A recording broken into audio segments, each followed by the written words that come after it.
With March behind us, we now move on to the new game releases coming out in April 2021. There actually aren't a ton of new games coming out here, but we do have Sony's first PlayStation 5 second party game coming to the PlayStation 5, which is nice considering the console launched in November, and a bunch of other PS4 games coming out.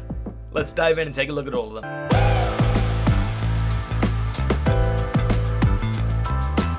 Alright. Now before we start, April is essentially another holding pattern month for us in terms of game releases. I don't think there's anything in here that's going to light the world on fire, so if you're looking for that massive new AAA hit, it's probably not going to be this month. Maybe next month. Ratchet's obviously coming out in May, and I think we're going to start seeing some bigger releases from May onwards.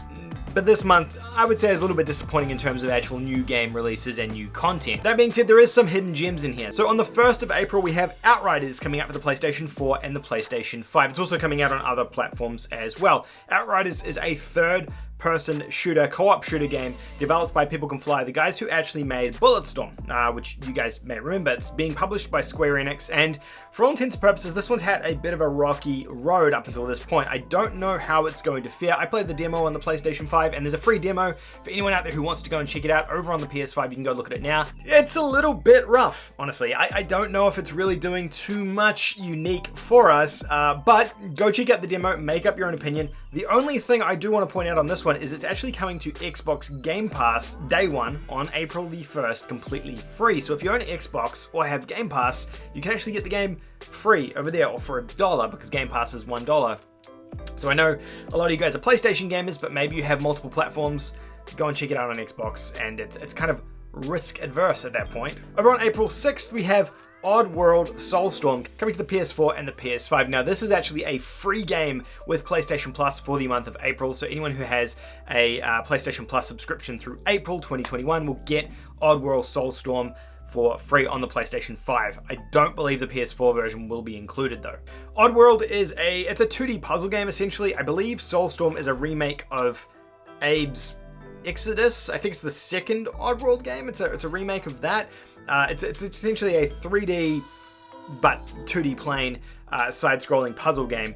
These are really old classic games from the 90s. I personally wasn't a massive ODDWORLD or Abe's fan, but I know there are a lot of you guys out there who are, hence why they keep making them. So if you're an ODDWORLD fan, this one could be worth checking out. If you're a puzzle fan, you're a fan of that sort of dark humor, I think it could be worth your time as well. Also on April 6th, we have Lost Worlds Beyond. This is a Modus Games. These guys are famous for making a lot of those mid-tier AA style games that kind of verge between indie and full-scale games. This here appears to be a 2D narrative-driven side-scroller. It does have a few accolades and things in there, so I'm saying it's a side-scrolling puzzle game. That's the vibe I'm getting from it, but I haven't personally played it. The description for the game reads: an atmospheric narrative adventure set between the pages of a diary and a fantasy story where you run the worlds and use them to interact with the world around you. So that's what that is if you want to go and check out potentially one of these AA hits. I don't know. Also on April 6th is Star Wars Republic Commando. This is a game from way back in 2005, a first-person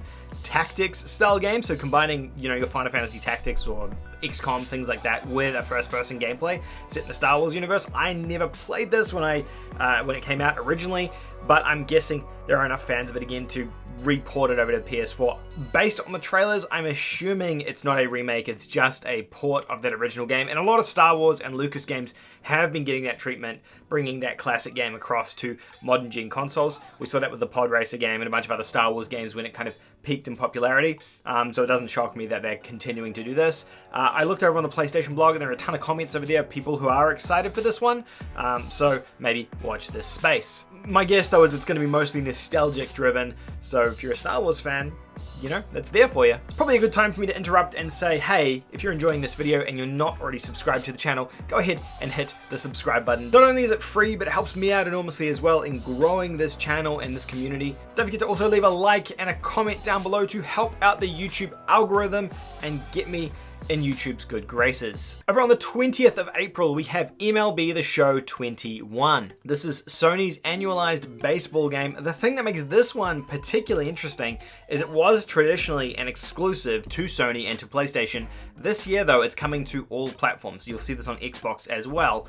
which is interesting. MLB, the license to MLB got taken away from Sony, and when they re-signed it, they had to agree to release this as a multi-platform title. It's a pretty big deal because Xbox, and in fact any other gaming platform, hasn't traditionally had a really good baseball game. So really awesome to see this being spread over to other platforms. You know, I am a big fan of things when this happens because it means other people can get an opportunity to play it. I know a lot of people love their exclusives and they want to keep their exclusives exclusive, but for me, it's more important that everyone gets to play it because it not only does it help out the game and the sales for the game, but it just means more people can enjoy it and we can all share that together. So MLB 21 coming out on the 20th of April. I think it's a little bit later this year, right? Normally it comes out a bit earlier than this. Oh no, normally it's around, yeah, it's around now, I think. It's around now. I also want to interject here for a second. Horizon Zero Dawn is also going to be given away this month for free. Now, technically it's not a new game coming out this month, but it is a free game which is going to be made free for all PlayStation users this month, so I wanted to include it in this video. It comes out in the middle of the month. It will be available for free in the middle of the month. I'll make some other videos separate to that on the channel so you guys know when it's actually free,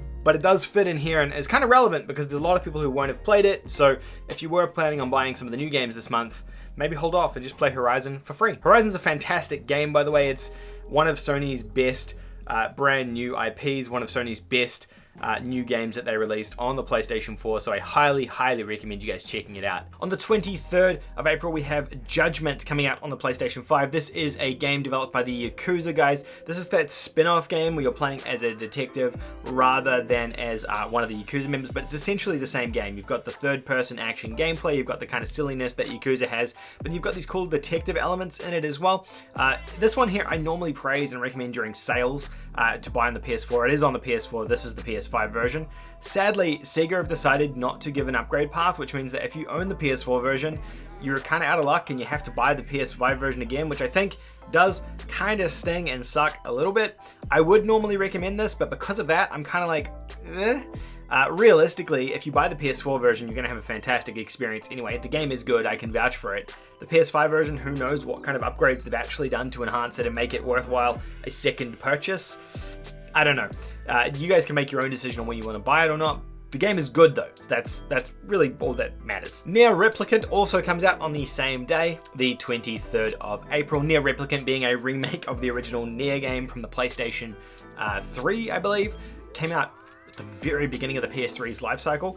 NIER traditionally, well, NIER was a Final Fantasy spin-off, I believe, when it was originally developed, and it wasn't super popular in its first iteration. The original on the PS3, I don't think was very good. I don't think it played very well, and it might have been more popular in Japan, but I remember checking it out when I got my PS3 and I wasn't super impressed with it. I think now that NIER Automata has come out and kind of shone more of a spotlight on NIER as a franchise in the West and shown us how good those games can be, this one is going to do a lot better now. I think it has been improved and enhanced, and they have reworked some things in it as well, but it is a remake of that game. So if you're into NIER Automata, then NIER Replicant may be one to check out. But it could have some of that weirdness that the original had as well. I'm not entirely sure. I don't know. I'm not a huge NIER guy, but I did really enjoy NIER Automata. And finally, over on the 30th of April, which is, you know, the very end of the month, we have Sony's Returnal coming out. This is the Housemarque developed third-person roguelike game coming. It's a weird one because Housemarque traditionally do arcade games. It's weird that they're doing a roguelike game. I don't know why they've pivoted so hard from arcade to third-person action games. Hopefully it works out for them. They were the guys who made Resogun, you guys might remember. That was like one of the best PS4 launch titles. In fact, the best PS4 launch title when the PS4 launched back in 2013. So cool to see them working on a launch window title for the PlayStation 5 as well. I really do hope this is successful for them because they're a cool team and they make some cool games, but based on everything I've seen in the trailers, I don't know why I should care about this game. Sony haven't done a very good job of really promoting it to me and saying, hey, this is what you should care about. It just seems like a third-person roguelike to me with some sort of horror or thriller narrative elements to it as well. But I'm not seeing anything that's like really jumping out at me. I probably won't be picking this one up at launch because it's a PS5 game and they're really expensive. So, you know, I'm not prepared to pay full price for this game at launch without really having it explained to me why I should be interested in it. I'll probably be waiting for that discount, so you'll be waiting a wee while to hear my thoughts on it. But look, who knows? We'll just have to wait and see. So yeah, essentially Sony's first exclusive, I guess, since launch, coming to the PlayStation 5. Even though it's a second-party game, still technically their first exclusive, which is weird. It's a strange world. MLB probably would have been, but MLB's now multi-platform, so it's no longer exclusive. Yeah, it's a weird one. These deals are strange. They're strange. Anyway, that is all of the games coming out in April on the PlayStation 4 and the PS5 that I think are of any consequence. I'm sure there's some other ones that are launching as well that I've missed. Let me know which ones you guys are going to be picking up in the comment section down below. If you found this video helpful and you're a new viewer of the channel, hit the subscribe button down below. It means the world to me when you hit that subscribe button. Give a like and leave a comment, because you know, that's what all YouTubers tend to say. And I'll see you gamers all in the next one. See you later.